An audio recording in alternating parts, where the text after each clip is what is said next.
എന്താണ് സിമ്പിളായിട്ട് പറഞ്ഞ ആയുർവേദം? ആയുർവേദം ഒരു രോഗിയെ കാണുന്നത് ശരീരത്തെ മാത്രമല്ല.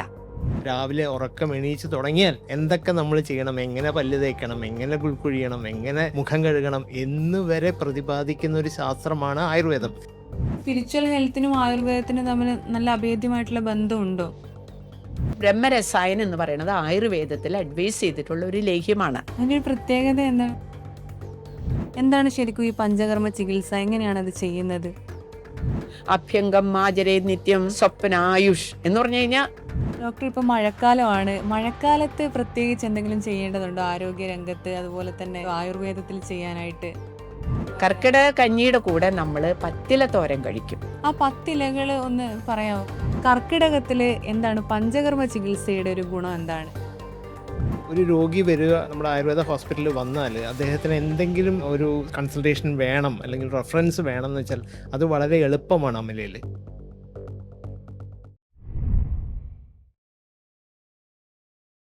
എന്താണ് ആയുർവേദം, എങ്ങനെയൊക്കെയാണ് ആയുർവേദത്തിലെ ചികിത്സ എന്നൊക്കെയുള്ള നമ്മുടെ സംശയങ്ങൾക്ക് മറുപടിയുമായി എത്തിയിരിക്കുന്നത് അമല ഇൻസ്റ്റിറ്റ്യൂട്ട് ഓഫ് മെഡിക്കൽ സയൻസിലെ ആയുർവേദ മേഖലയിലെ വിദഗ്ധരായിട്ടുള്ള 2 പേരാണ്. നമുക്ക് സ്നേഹത്തോടെ വെൽക്കം ചെയ്യാം. Doctor sister Austin, MD in kaya chikitsa, chief physician, Amala institute of medical science. Doctor S Jayadeep, MD in panchakarma, consultant physician, Amala institute of medical science. നമസ്കാരം. നമസ്കാരം. രണ്ടുപേരും അമല ഇൻസ്റ്റിറ്റ്യൂട്ട് ഓഫ് മെഡിക്കൽ സയൻസിലെ അമല ആയുർവേദ ഹോസ്പിറ്റലിലെ മേധാവികളാണ്, ആയുർവേദം കൈകാര്യം ചെയ്യുന്നത്. എന്താണ് ശരിക്കും അവിടെ നടക്കുന്ന ചികിത്സകളൊക്കെ? Amala institute of medical science 1978 ആരംഭിച്ചതാണ്. അന്ന് അമല ക്യാൻസർ ഹോസ്പിറ്റൽ എന്ന പേരിലാണ് അത് ആരംഭിച്ചത്. എൻ്റെ ഫൗണ്ടർ ഡയറക്ടർ ഫാദർ ഗബ്രിയലാണ്, പത്മഭൂഷൺ. അദ്ദേഹം മരിച്ചു. അപ്പോൾ അന്ന് അദ്ദേഹം തുടങ്ങിയപ്പോൾ അദ്ദേഹത്തിൻ്റെ വലിയൊരു വിഷനായിരുന്നു ഒരു കൊടക്കീഴിൽ എല്ലാ ശാസ്ത്രങ്ങളും ഒരുമിച്ച് പ്രവർത്തിക്കണമെന്നുള്ളത്. അങ്ങനെ ആ ഉദ്ദേശത്തോടു കൂടിയാണ് 1982 ആയുർവേദ CCRSൻ്റെ റിസർച്ച് സെൻ്ററായിട്ടാണ് ആയുർവേദ വിഭാഗം ആരംഭിച്ചത്.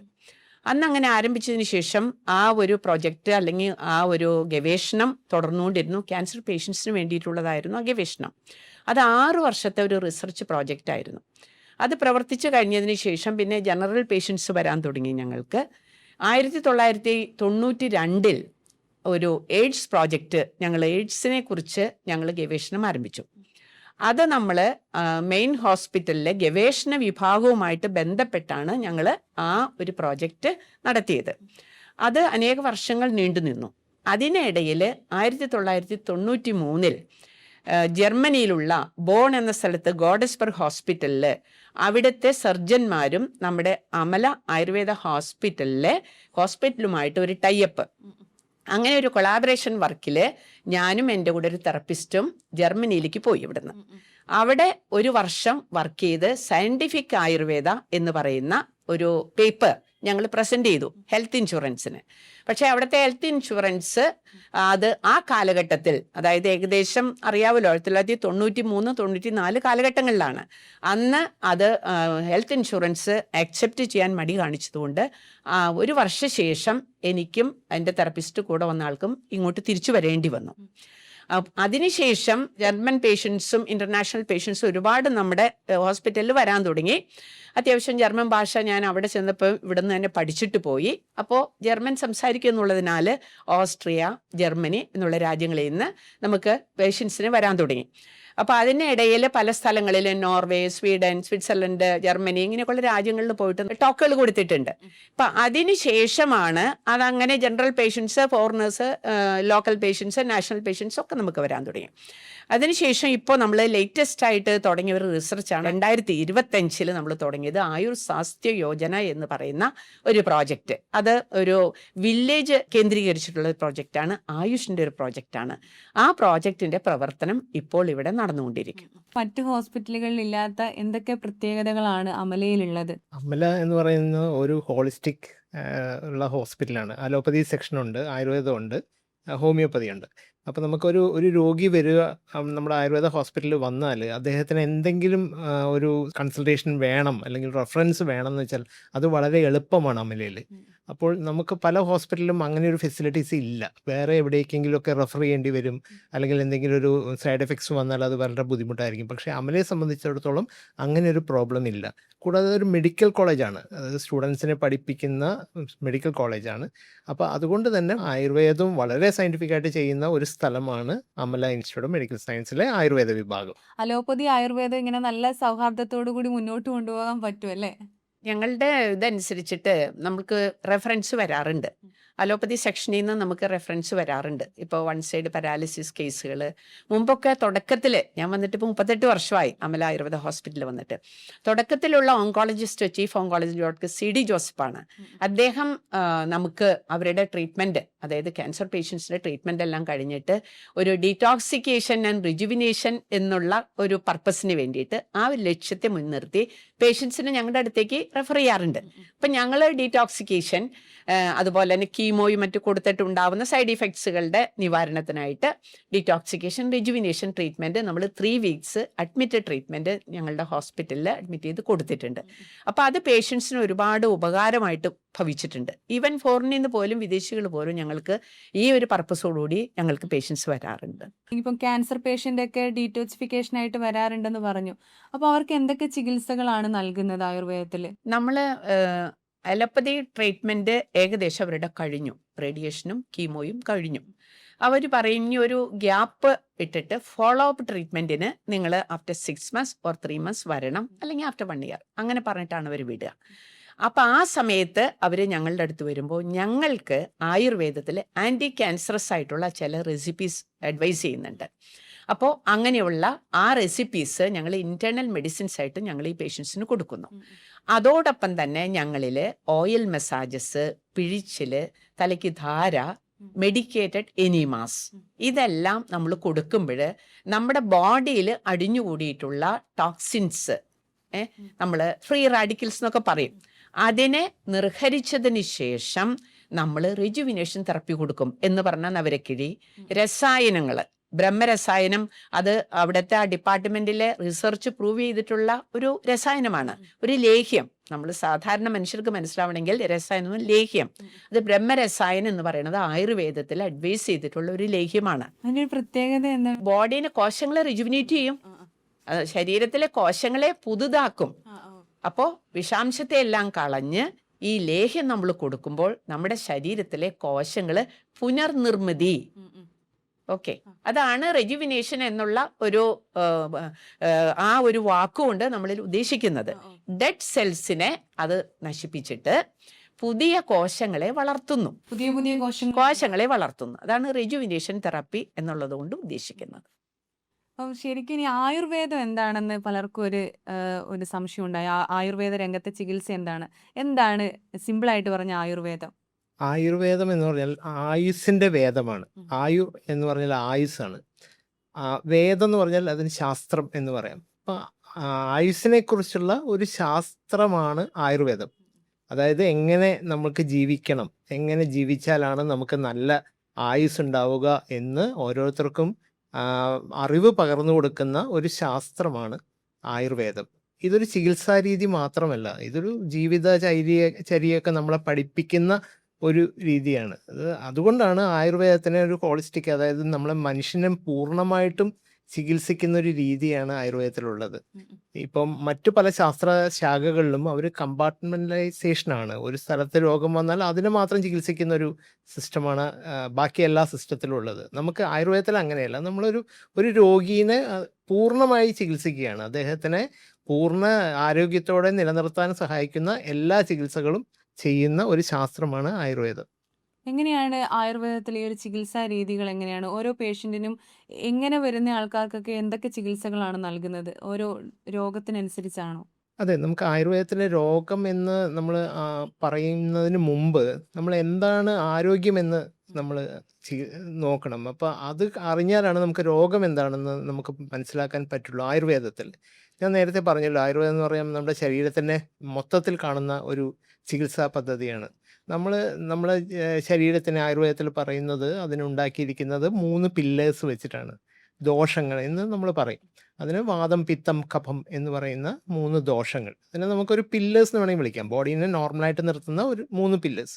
ഈ 3 ദോഷങ്ങൾക്കും എന്തെങ്കിലും ഏറ്റക്കുറച്ചിലുകൾ ഉണ്ടാവുകയാണെങ്കിൽ, അതായത് ഇപ്പോൾ വാതം എന്ന് പറയുന്ന ഒരു എലിമെൻറ്റ് കുറച്ച് കൂടി, അല്ലെങ്കിൽ പിത്തം എന്ന് പറയുന്ന എലിമെൻറ്റ് കുറച്ച് കുറഞ്ഞു, അങ്ങനെയൊക്കെ വന്നാൽ ഈ ബോഡിയുടെ ആ നോർമാലിറ്റി പോവും. അപ്പോൾ അസുഖങ്ങൾ ഉണ്ടാവുകയാണ് ചെയ്യുന്നത്. അപ്പോൾ ഓരോ അസുഖത്തിനെയും നമ്മൾ അങ്ങനെ കണ്ടുകൊണ്ടാണ് ചികിത്സിക്കുന്നത്. ഏത് രോഗം വന്നാലും അവിടെ അദ്ദേഹത്തിൽ ഏത് ദോഷങ്ങളാണ് കൂടിയിട്ടുള്ളത് എന്ന് നോക്കിയിട്ട് വേണം ആയുർവേദത്തിൽ നമ്മൾക്ക് ചികിത്സ നിശ്ചയിക്കാൻ.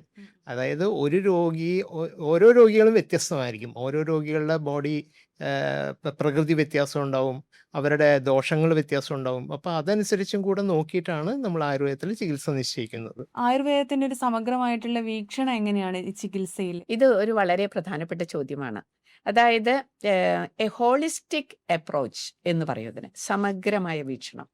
അതായത് ആയുർവേദം ഒരു രോഗിയെ കാണുന്നത് ആ ഒരു ശരീരത്തെ മാത്രമല്ല.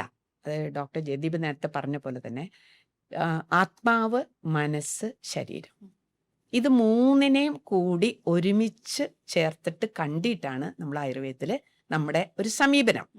ഇപ്പം നമ്മൾ പറയും mental health, spiritual health, physical health, മാനസികമായ ആരോഗ്യം, ആത്മീയമായ ആരോഗ്യം, ശാരീരികമായ ആരോഗ്യം. അപ്പോൾ ഒരു രോഗി വരുമ്പോൾ ആ രോഗിക്ക് മൈൻഡ് ആദ്യം അദ്ദേഹം സ്ട്രെസ്ഫുൾ ആണോ, അല്ലെങ്കിൽ ഏതെങ്കിലും തരത്തിലുള്ള പ്രശ്നങ്ങളുണ്ടോ, അല്ലെങ്കിൽ ഫിസിക്കലായിട്ട് വാതപിത്ത കഫങ്ങളുടെ ഇംബാലൻസ്, സന്തുലിതാവസ്ഥ നഷ്ടപ്പെട്ടുവോ, ഇങ്ങനെയുള്ള കാര്യങ്ങൾ, അല്ലെങ്കിൽ ഏത് തരം ദോഷമാണ് പ്രബലമായിരിക്കുന്നത്, ഇത് ശാരീരികമായിട്ടുള്ള ലക്ഷണങ്ങൾ നമ്മൾ വീക്ഷിക്കുന്നു. അവരുടെ മനസ്സിനെ കുറിച്ചുള്ള ഒരു സ്റ്റഡി അതോടൊപ്പം തന്നെ അതിനോട് കൂടി തന്നെ നമ്മൾ നടത്തുന്നു. അതിനുള്ള ചോദ്യങ്ങൾ ചോദിക്കും. എന്തെങ്കിലും സ്ട്രെസ് ഉണ്ടോ, അല്ലെങ്കിൽ എന്തെങ്കിലും പ്രശ്നങ്ങളുണ്ടോ, ജോലി സ്ഥലത്ത് ബുദ്ധിമുട്ടുകളുണ്ടോ. അതോടൊപ്പം തന്നെ പേഴ്സണലി ഞാൻ ചെയ്യുന്നത് അവരുടെ സ്പിരിച്വൽ ഹെൽത്തിനെ കുറിച്ചിട്ടുള്ള ഒരു ചെറിയ ചോദ്യങ്ങൾ കൂടി ഞാൻ ചോദിക്കും.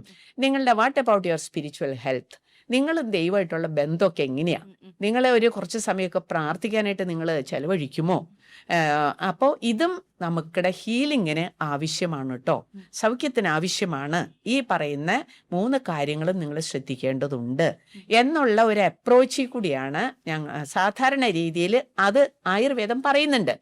കാരണം ആയുർവേദ ചികിത്സകളെ 3ആയിട്ടാണ് നമ്മൾ വിഭജിക്കുന്നത്. യുക്തിവ്യപാശ്രയം, സത്വാപജയം, ദൈവവ്യപാശ്രയം. യുക്തിവ്യപാശ്രയം എന്ന് പറഞ്ഞാൽ ഈ വാതപിത്ത കഫങ്ങളുടെ സന്തുലിതാവസ്ഥ നഷ്ടപ്പെട്ടത് എങ്ങനെയാണ് അത് സ്റ്റഡി ചെയ്യുന്നു. അതനുസരിച്ച് അതിനെ ബാലൻസ് ആക്കാനുള്ള ചികിത്സകൾ പഞ്ചകർമ്മമായിട്ടും ശമനൌഷധമായിട്ടും കൊടുക്കുന്നു. സത്വാപജയം എന്ന് പറഞ്ഞാൽ ആ പേഷ്യൻറ്റിന് സ്ട്രെസ്സോ ബുദ്ധിമുട്ടുകളോ ഉണ്ടെങ്കിൽ അവർക്ക് നമ്മൾ കൗൺസിലിംഗ് ഏർപ്പാട് ചെയ്യുന്നു. ഡോക്ടർ തന്നെയോ അല്ലെങ്കിൽ ക്ലിനിക്കൽ സൈക്കോളജിസ്റ്റിൻ്റെ സഹായം ആവശ്യപ്പെടും.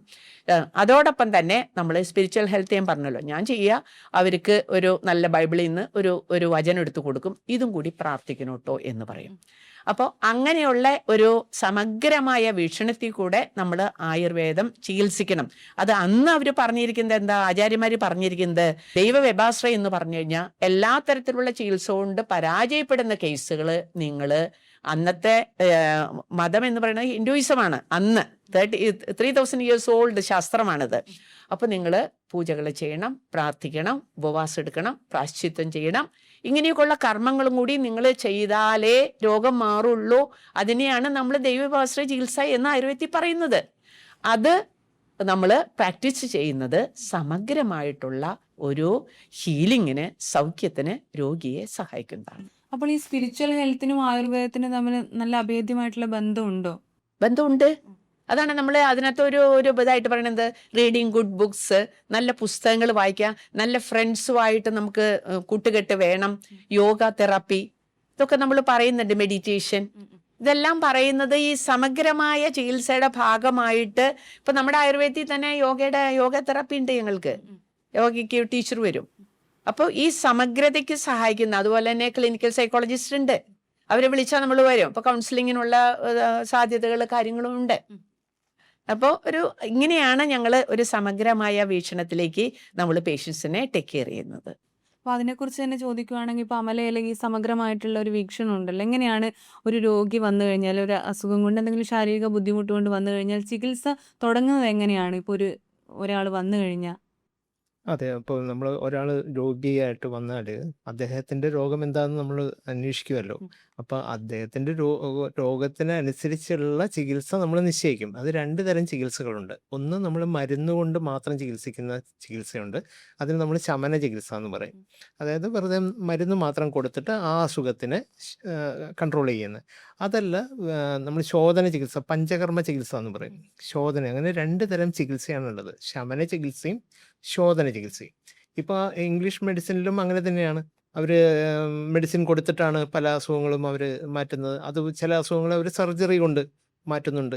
അപ്പോൾ അങ്ങനെ 2 തരമുണ്ട്. അപ്പോൾ അതുപോലെ തന്നെ ആയുർവേദത്തിലുണ്ട്. മരുന്ന് കൊണ്ട് മാറ്റുന്നതുകൊണ്ട് പഞ്ചകർമ്മ ചികിത്സ ചെയ്ത് മാറ്റുന്നതുകൊണ്ട്. അപ്പോൾ പഞ്ചകർമ്മ ചികിത്സ ചെയ്യാൻ പ്രാപ്തനായ വേണ്ട ഒരു രോഗിയെ ആശുപത്രിയിൽ അഡ്മിറ്റ് ചെയ്ത് ഞങ്ങൾ അതിനുള്ള ചികിത്സകൾ, അദ്ദേഹത്തിന് ഉചിതമായ ചികിത്സകൾ അമലയിൽ നമ്മൾ നടത്തി കൊടുക്കുന്നതാണ്. അതാണ് 2 തരം ചികിത്സയുള്ളത്. പഞ്ചകർമ്മ ചികിത്സയെക്കുറിച്ച് പറയുകയാണെങ്കിൽ വളരെയധികം പ്രാബല്യത്തിലുള്ളതാണ്. എന്താണ് ശരിക്കും ഈ പഞ്ചകർമ്മ ചികിത്സ? എങ്ങനെയാണ് അത് ചെയ്യുന്നത്? പഞ്ചകർമ്മ ചികിത്സ എന്ന് പറഞ്ഞാൽ 5 തരം ചികിത്സകളെ കൂടിയിട്ടുള്ള ഒരു ഗ്രൂപ്പിനെയാണ് പഞ്ചകർമ്മ ചികിത്സ എന്ന് പറയുന്നത്. ഇതിപ്പോൾ വളരെ പോപ്പുലറാണ്. എല്ലായിടത്തും പഞ്ചകർമ്മ ചികിത്സ എന്നുള്ളൊരു മെത്തേഡാണ് നമ്മൾ ചെയ്യുന്നത്. അതായത് നമ്മുടെ ദോഷങ്ങളെ ശരീരത്തിൽ നിന്നും പുറത്ത് കളയുന്ന ഒരു പ്രോസസ്സിനെയാണ് നമുക്ക് പഞ്ചകർമ്മ ചികിത്സ എന്ന് പറയുന്നത്. അതായത് നമുക്ക് സർജറി അങ്ങനത്തെ കാര്യങ്ങളൊന്നും ഇല്ല. അപ്പോൾ നമുക്ക് ഈ ദോഷങ്ങളെ അല്ലെങ്കിൽ ഈ അസുഖത്തിനെ നമ്മൾ നേരത്തെ പറഞ്ഞല്ലോ, ത്രിദോഷ തിയറിയാണ്. 3 ദോഷങ്ങളും ആ പില്ലേഴ്സ് എന്ന് പറഞ്ഞല്ലോ, അതിനെ നേരെയാക്കാനുള്ള ചികിത്സ ഈ ദോഷങ്ങളെ, ശരീരത്തിൽ നിന്നും കൂടിയ ദോഷങ്ങളെ പുറന്തള്ളിയിട്ടാണ്. അങ്ങനെ പുറന്തള്ളുന്ന ചികിത്സകൾക്കാണ് ഈ പഞ്ചകർമ്മ ചികിത്സ എന്ന് പറയുന്നത്. അത് തന്നെ വമനം, വിരേചനം, വസ്തി, നസ്യം, രക്തമോക്ഷം, അങ്ങനെ 5 തരം ട്രീറ്റ്മെൻ്റ് ഉണ്ട്. ഈ ട്രീറ്റ്മെൻറ്റിനെ കൂടിയിട്ട് പറയുന്ന പേരാണ് പഞ്ചകർമ്മ ചികിത്സ എന്ന് പറയുന്നത്. ഈ പഞ്ചകർമ്മത്തിൽ വരുന്ന 5 ചികിത്സയും ഒരു രോഗിക്ക് നമ്മൾ ചെയ്യണമെന്നില്ല. ചിലപ്പോൾ അദ്ദേഹത്തിന് ഇപ്പോൾ വേണ്ടിയ അസുഖത്തിനുള്ള ചികിത്സ, പഞ്ചകർമ്മ ചികിത്സ മാത്രമേ ചെയ്യുള്ളൂ. അപ്പോൾ ഈ പഞ്ചകർമ്മ ചികിത്സ ചെയ്യുന്നതിന് മുമ്പ് ആ രോഗീനെ നമ്മൾക്ക് ഈ ദോഷങ്ങളെ പുറത്ത് കളയാൻ വേണ്ടി അദ്ദേഹത്തിനെ ഒന്ന് പ്രാപ്തനാക്കാനുള്ളൊരു സമയമുണ്ട്. അതായത് അദ്ദേഹത്തിന് ആ സർജറിക്ക് നമ്മൾ ഒരു രോഗീനെ നമ്മൾ ആദ്യം ചെയ്യില്ലേ, അതുപോലെ തന്നെ ആയുർവേദത്തിൽ ഈ ട്രീറ്റ്മെൻറ്റ് പഞ്ചകർമ്മ ചെയ്യുന്നതിന് മുമ്പ് ആ രോഗീനെ ഒന്ന് സ്റ്റേബിൾ ആക്കാനുള്ള ചില ചികിത്സകളുണ്ട്. അഭ്യംഗമുണ്ട്, ഉദ്വർത്തനം, അങ്ങനെ ചെറിയ കേരളീയ പഞ്ചകർമ്മ എന്നൊക്കെ പറയും. അങ്ങനത്തെ ചെറിയ കർമ്മങ്ങൾ നടത്തി ഈ ദോഷങ്ങളെ നമ്മൾ ഈ എവിടെയാണോ എക്സ്പെൽ ചെയ്യേണ്ട സ്ഥലത്ത് അവിടെ കൊണ്ടുവന്ന് ശരീരത്തിൽ നിന്ന് പുറത്തേക്ക് കളയും. അതാണ് പഞ്ചകർമ്മ ചികിത്സ എന്ന് പറയുന്നത്. ഏതെങ്കിലും ഒരു രോഗിക്ക് അങ്ങനെ കൊടുക്കണം അങ്ങനെയുണ്ടോ? അങ്ങനെ നിശ്ചയിക്കുന്നത് ഓരോ ആൾക്കാർ എന്ത് ആയിട്ട് വരുന്ന ഒരാൾക്കാണ് പഞ്ചകർമ്മ സജസ്റ്റ് ചെയ്യുക? പഞ്ചകർമ്മ നമുക്ക് അദ്ദേഹത്തിൻ്റെ രോഗത്തിൻ്റെ അനുസരിച്ചായിരിക്കും. എത്ര ക്രിട്ടിക്കലായിട്ടുള്ള രോഗമാണോ ഉണ്ടാകുന്നത് അതിനെ അനുസരിച്ചായിരിക്കും മിക്കവാറും നമ്മൾ പഞ്ചകർമ്മ ചികിത്സ ചെയ്യുന്നത്. അതായത് ഏത് ചികിത്സയും പഞ്ചകർമ്മത്തിൽ അധിഷ്ഠിതമാണ്. നിങ്ങളിപ്പോൾ ഒരു ഹോസ്പിറ്റലിൽ അഡ്മിറ്റ് ചെയ്തിട്ട് ഒരു അസുഖത്തിന് ചികിത്സിക്കണമെങ്കിൽ അത് പഞ്ചകർമ്മ ചികിത്സയാണ് എല്ലാവരും ചെയ്യുന്നത്. മനസ്സിലായോ? അതിന് പല പേരുകൾ അതിലിടുന്നു എന്ന് മാത്രമേ. പക്ഷെ ബേസിക്കലി ഇതൊരു പഞ്ചകർമ്മ ചികിത്സയാണ് ആയുർവേദത്തിൽ ചെയ്യുന്നത്. ഡോക്ടർ, ഇപ്പോൾ മഴക്കാലമാണ്. മഴക്കാലത്ത് പ്രത്യേകിച്ച് എന്തെങ്കിലും ചെയ്യേണ്ടതുണ്ടോ ആരോഗ്യ രംഗത്ത്? അതുപോലെ തന്നെ എന്തെങ്കിലും ഉണ്ടോ ആയുർവേദത്തിൽ ചെയ്യാനായിട്ട്? ഈ ചോദ്യം ഈ കാലഘട്ടത്തിൽ എന്ന് പറഞ്ഞാൽ വർഷക്കാലമാണിത്. വർഷക്കാലം സ്റ്റാർട്ട് ചെയ്തു. അപ്പോൾ ഈ കാലഘട്ടത്തിലെ നമ്മുടെ അന്തരീക്ഷത്തിലെ നടക്കുന്ന വ്യതിയാനത്തിൽ വരുന്ന ഒരു ചോദ്യമാണിത്. നമ്മുടെ ആയുർവേദത്തിൽ 6 ഋതുക്കളെ കുറിച്ച് പറയുന്നുണ്ട്, 6 സീസൺസ്. അതിലൊരു സീസണാണ് കർക്കിടകം. അത് ആരംഭിക്കുന്നത് ശരിക്ക് വർഷക്കാലത്താണ്, മഴക്കാലം. അപ്പോൾ അത് ജൂലൈ തുടങ്ങി ഓഗസ്റ്റ്, കർക്കിടക മാസം എന്ന് പറയുന്നത് ജൂലൈ 17 മുതൽ ഓഗസ്റ്റ് 17 വരെ.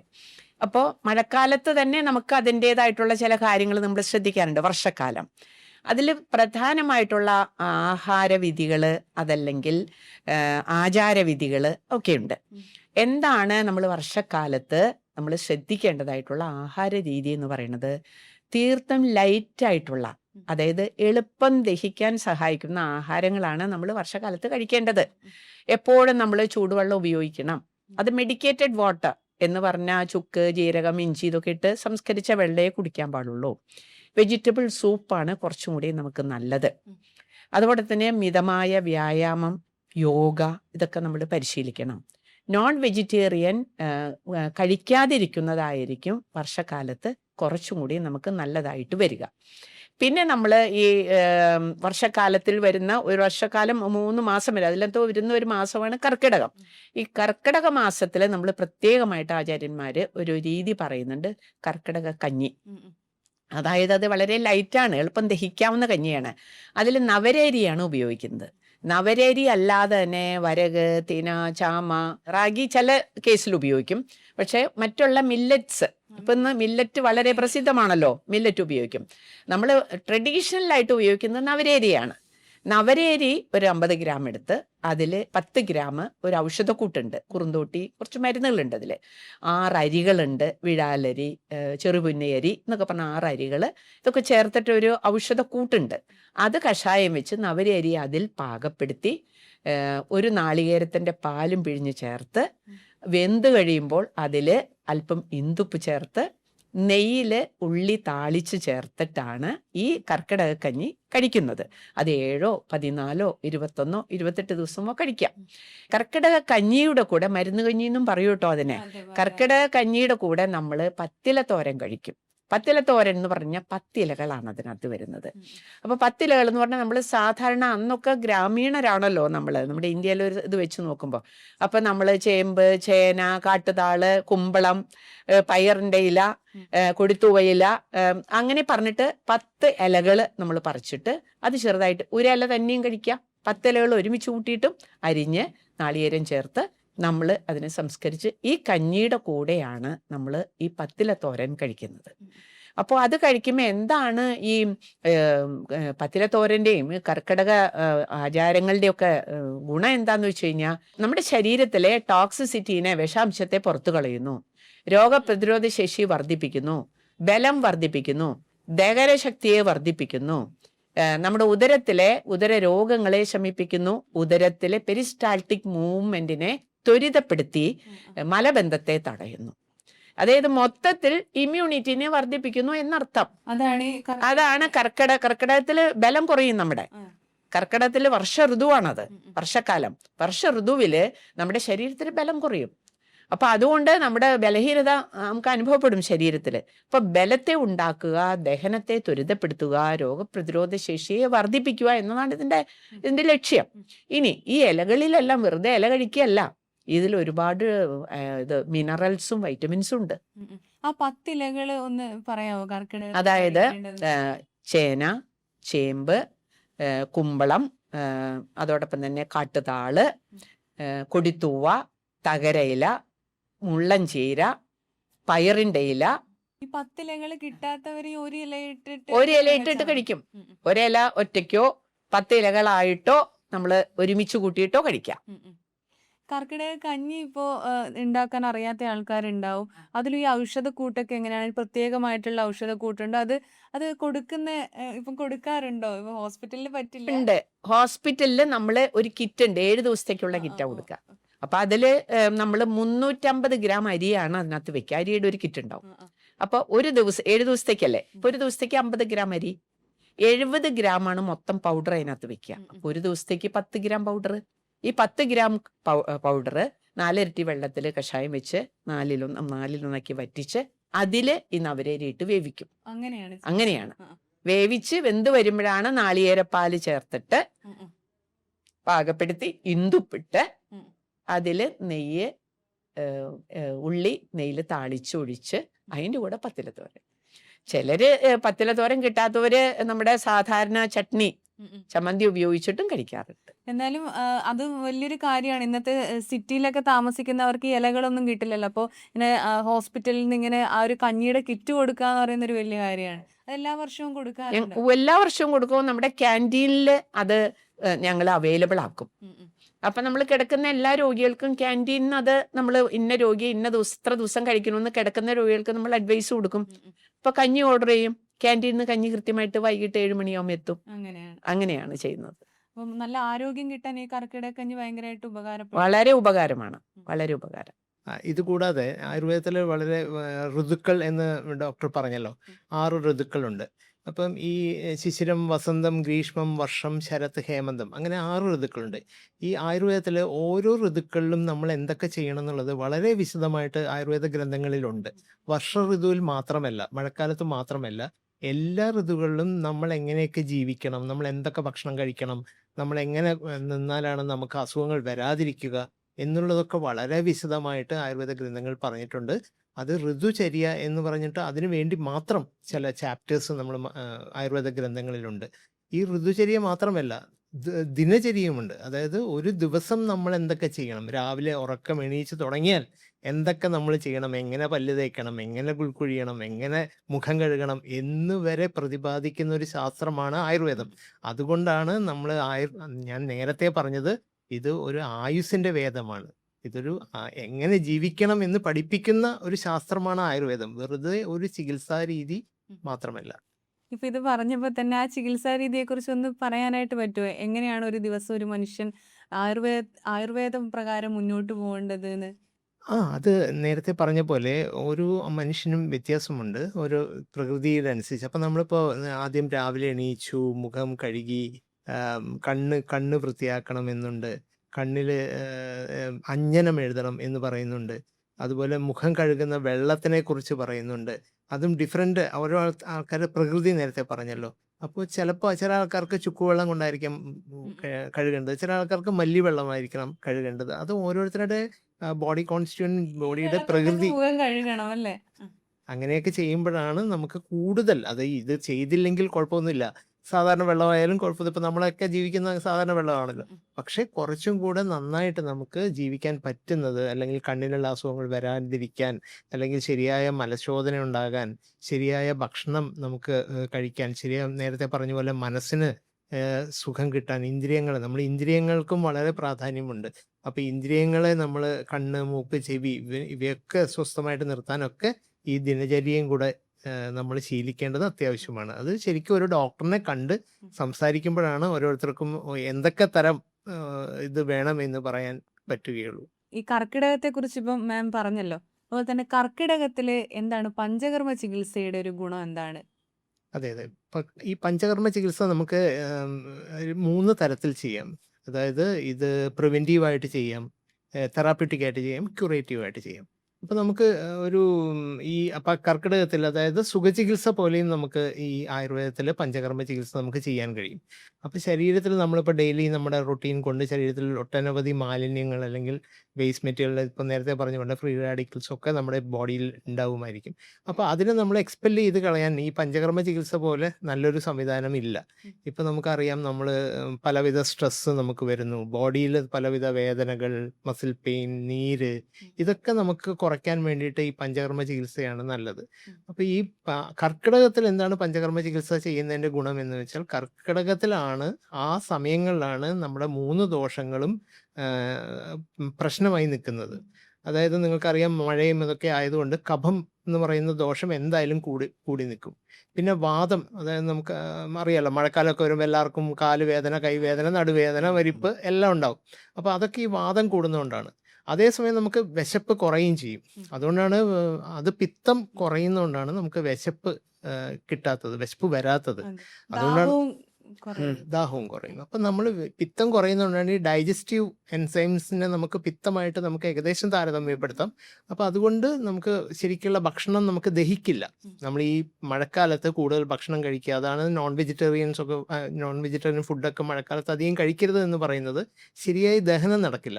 അപ്പം ഈ 3 ദോഷങ്ങളും കർക്കിടകത്തിൽ നോർമൽ അല്ല. അപ്പം അതുകൊണ്ടാണ് കർക്കിടകത്തിൽ പഞ്ചകർമ്മ ചികിത്സ ചെയ്താൽ കൂടുതൽ ഗുണം കിട്ടും. അതായത് 3 ദോഷങ്ങളും നമുക്ക് ശരിയാക്കി എടുക്കാൻ പറ്റും. നെക്സ്റ്റ് 1 വർഷത്തേക്ക് നമുക്ക് ബോഡി നല്ല സ്ട്രോങ് ആയിട്ട് നിർത്താൻ നമുക്ക് ഈ പഞ്ചകർമ്മ ചികിത്സയിലൂടെ പറ്റും. ഇപ്പം ഈ കർക്കിടകത്തിലൊന്നും ചികിത്സ എടുക്കാത്തവർക്ക് ഭാവിയിൽ എന്തെങ്കിലും പ്രശ്നങ്ങൾ ഉണ്ടാവോ? എന്തെങ്കിലും അവരുടെ ബലത്തിനൊക്കെ ഒരു കുറവ് വരുമോ ഉഴിച്ചിലൊന്നും നടത്തിയില്ലേല്? സാധാരണ രീതിയിൽ എല്ലാ വർഷവും പഞ്ചകർമ്മ ചികിത്സ ചെയ്യുന്നവരുണ്ട്. അത് സുഖചികിത്സയാണ്.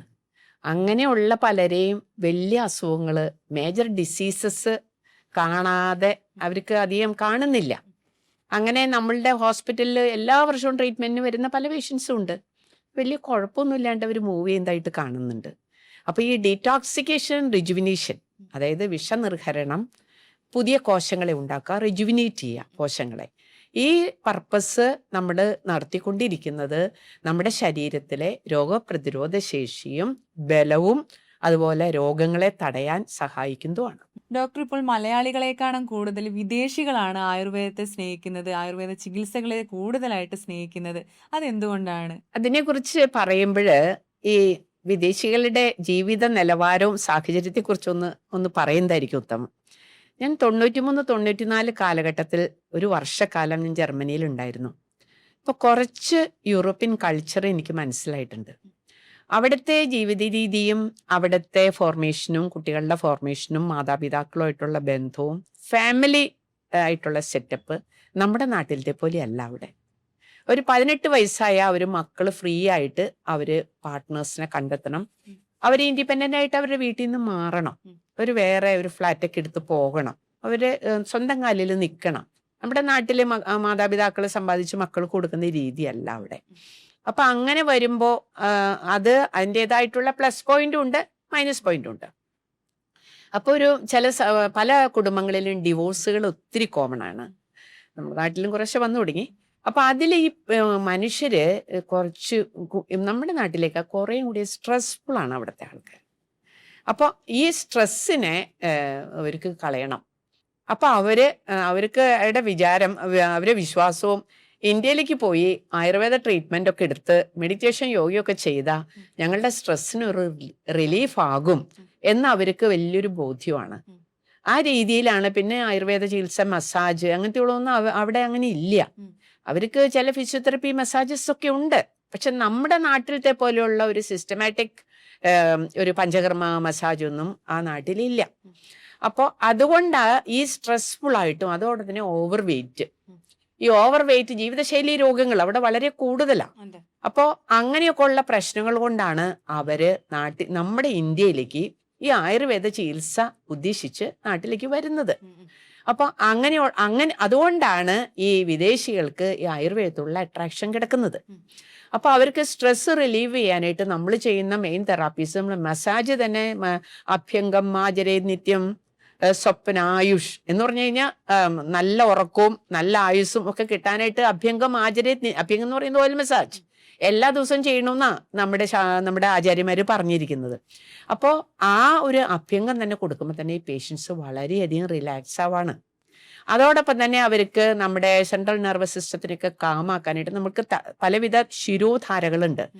തക്രധാര, മെഡിക്കേറ്റഡ് ഔഷധങ്ങൾ ചേർത്ത് കാച്ചിയ മോര്, തക്രധാര, അതുപോലെ തന്നെ ക്ഷീരധാര, മെഡിക്കേറ്റഡ് ആയിട്ടുള്ള മിൽക്ക്, ഔഷധസിദ്ധമായിട്ടുള്ള പാല്, പിന്നെ ജലധാര, വെറും ഔഷധസിദ്ധമായ ഒരു കഷായം കൊണ്ട് നമ്മൾ കഷായധാര, ജലധാര, ഇതൊക്കെ നമ്മൾ ശിരസിൽ, തൈലധാര, വിവിധ തരം തൈലങ്ങൾ. ഇപ്പോൾ കുറച്ച് സ്ട്രെസ്ഫുൾ ആയിട്ടുള്ളവർക്ക് നമ്മൾ ചന്ദനാദി തൈലം കൊണ്ട് തൈലധാര കൊടുക്കും. അതോടൊപ്പം തന്നെ നമ്മൾ സൊറിയാസിസ് പേഷ്യന്റിന്, അതുപോലെ സ്ട്രെസ് ആയിട്ടുള്ളവർക്ക്, ഉറക്കമില്ലാത്തവർക്കൊക്കെ നമ്മൾ കൊടുക്കുന്നത് തക്രധാരയാണ്. അതായത് ഔഷധസിദ്ധമായ മോര്, അതിൽ നെല്ലിക്ക, ഉണക്ക നെല്ലിക്ക കുതിർത്തിയിട്ട് അതിനൊരു പ്രോസസ്സൊക്കെ ഉണ്ട്, മുത്തങ്ങയൊക്കെ ചേർത്തിട്ട് ഉണ്ടാക്കണതാണത്. അപ്പോൾ അതൊക്കെ കൊടുത്തു കഴിയുമ്പോൾ ഈ പേഷ്യൻസ് വളരെയധികം റിലാക്സ് ആവും. അങ്ങനെയുള്ള ഒരു റിലാക്സേഷന് വേണ്ടിയിട്ടാണ്, ഒരു സമഗ്രമായി, ഞാൻ നേരത്തെ പറഞ്ഞല്ലോ, ഒരു ഹോളിസ്റ്റിക് അപ്രോച്ചിന് വേണ്ടിയിട്ടാണ്. അപ്പോൾ അവർക്ക് യോഗ വേണം, അപ്പോൾ ഒരു റിലാക്സേഷൻ വേണം, അവർക്കൊരു കൗൺസിലിങ്, ഷെയറിങ്, നല്ല ബുക്സ്, അങ്ങനെയൊക്കെ കൊണ്ട്, പിന്നെ അവർക്ക് ഒരു ഔട്ടിങ്. അവർക്ക് ഏറ്റവും പ്രധാനം നമ്മുടെ പുഴ, കാട്, നമ്മുടെ വാട്ടർഫോള്, പിന്നെ ബാക്ക് വാട്ടേഴ്സ്, ഇതും കൂടി അവർ ഉൾപ്പെടുത്തിയിട്ടാണ് അവർ വരാറ്. ഒരുപാട് ആൾക്കാർ വരാറുണ്ട്, വിദേശികൾ ഒരുപാട് വരാറുണ്ട് ഞങ്ങൾക്ക്. കൊറോണയ്ക്ക് മുമ്പൊക്കെ ഒരു ഏകദേശം 100-120 വരെയും പേഷ്യൻസ് ഒരു ഇയർലി ഞങ്ങൾക്ക് വന്നായിരുന്നു. കൊറോണയ്ക്ക് ശേഷം അത്ര ഇല്ലെങ്കിലും ധാരാളം പേര് വരുന്നുണ്ട്. അപ്പൊ അവര് വരുന്നത് ഇപ്പൊ Norway, Singapore, Australia, Austria, Germany, അങ്ങനെ പല UK, അങ്ങനെ പല രാജ്യങ്ങൾ, കാനഡ ഒക്കെ വരുന്നുണ്ട്. പിന്നെ ഇന്ത്യയിൽ നിന്ന് പോയി അവിടെ സെറ്റിൽ ചെയ്തിട്ടുള്ള നമ്മുടെ ഇന്ത്യൻസ് ഉണ്ടല്ലോ, കേരളക്കാരും ഇന്ത്യൻസൊക്കെ, അവര് നമ്മുടെ നാട്ടിൽ വരുമ്പോൾ അവർക്ക് അവിടത്തെക്കാളും കോസ്റ്റ് കുറവാണ് ഇവിടുത്തെ ട്രീറ്റ്മെന്റിന്. അവിടെ ചില മസാജ് സെന്റേഴ്സ് ഒക്കെ ഉണ്ട്, അവിടെ കോസ്റ്റ് കൂടുതലാണ്. ഇവിടെ കോസ്റ്റ് കുറവായതുകൊണ്ട് ലീവിന് വരുമ്പോൾ ആ ലീവും ഇതും കൂടി ട്രീറ്റ്മെന്റും കൂടി അവർ ക്ലബ് ചെയ്ത് ഇവിടെ ട്രീറ്റ്മെന്റ് വരാറുണ്ട്. ബ്രഹ്മേ മുഹൂർത്തേ ഉത്തിഷ്ഠേൽ സ്വസ്ഥോ രക്ഷാർത്ഥമായുഷക എന്ന് പറയുന്നത്. ഇപ്പൊ നാട്ടുമ്പുറങ്ങളിലൊക്കെ വൈദ്യന്മാര് ചവിട്ടിത്തിരുമാന്ന് പറയും, അതും ഈ ആയുർവേദമായിട്ട് ബന്ധമുണ്ടോ? ഒരു ബന്ധവുമില്ല. എല്ലാവരുടെയും വിചാരം ഇത് ആർക്കും എപ്പോഴും എവിടെ വെച്ചും ചെയ്യാവുന്ന ഒരു ചികിത്സയാണ് പഞ്ചകർമ്മ അതെ. ചികിത്സ എന്നുള്ളൊരു വിചാരമുണ്ട്. അത് തീർത്തും തെറ്റാണ്. ഈ മസാജ് സെന്റർ ഒരുപാടുള്ളപ്പോൾ എല്ലാം കൂടി ആയുർവേദത്തിനും അത് മോശമായിട്ട് ചിലപ്പോഴൊക്കെ ബാധിക്കാറുണ്ടല്ലേ? ചില ആശുപത്രികളിലൊക്കെ തിരിച്ചുമൊക്കെ ഉണ്ടായിട്ടുണ്ട്. അങ്ങനെ ഒരു ചീത്തപ്പേരൊക്കെ ആയുർവേദത്തിന് ഉണ്ടായിട്ടുണ്ട്. പല മസാജ് സെന്ററിലും ഈ ടൂറിസ്റ്റ് കേന്ദ്രങ്ങളിലും ഒക്കെ അങ്ങനെ ഉണ്ടായിട്ടുണ്ട്. ആയുർവേദം എന്ന് പറഞ്ഞാൽ മസാജ് അല്ല. അതാണ് ആദ്യമായിട്ട് മനസ്സിലാക്കേണ്ടത്. ഒരു തിരുമ്മൽ ചികിത്സ അല്ല ആയുർവേദ ചികിത്സ. ഇപ്പോഴൊക്കെ പ്രസവിച്ച് കഴിഞ്ഞാൽ അധികം ശുശ്രൂഷയൊന്നും ഇല്ല, പെട്ടെന്ന് തന്നെ ആൾക്കാർ ഡെയിലി ലൈഫിലേക്കൊക്കെ പോവുകയാണ്. അത് പ്രശ്നമുണ്ടാവോ ഭാവിയിൽ അത് സ്ത്രീകൾ? വലിയ പ്രശ്നമാണ്. വളരെയധികം ആളുകളെ ബാധിക്കുന്ന, ചികിത്സിക്കാൻ വളരെയധികം ബുദ്ധിമുട്ടുള്ളതാണ് ആമവാദം, പക്ഷാഘാതം എന്നൊക്കെ. അപ്പോൾ ഇതൊക്കെ എങ്ങനെയാണ് ആയുർവേദത്തിൽ ചികിത്സിക്കാൻ പറ്റുമോ? ശരീരത്തിൽ അധിക സ്ഥലത്തും നീർക്കെട്ട് പോലെയുള്ള വേദനകൾ ഉണ്ടാവുന്ന അവസ്ഥ പലർക്കും ഉണ്ടാവുന്നുണ്ട്. അത് ആയുർവേദത്തിലാണ് അതിനുള്ള ചികിത്സയുള്ളത്. പലരുടെയും ഇപ്പോഴത്തെ ഒരു ആവശ്യമാണ് സൗന്ദര്യം കൂട്ടുക എന്നുള്ളത്. യൗവനം നിലനിർത്താൻ എന്തൊക്കെയാണ് Ayurveda ചികിത്സകളുണ്ടോ? Amala Institute of Medical Sciences, Thrissur.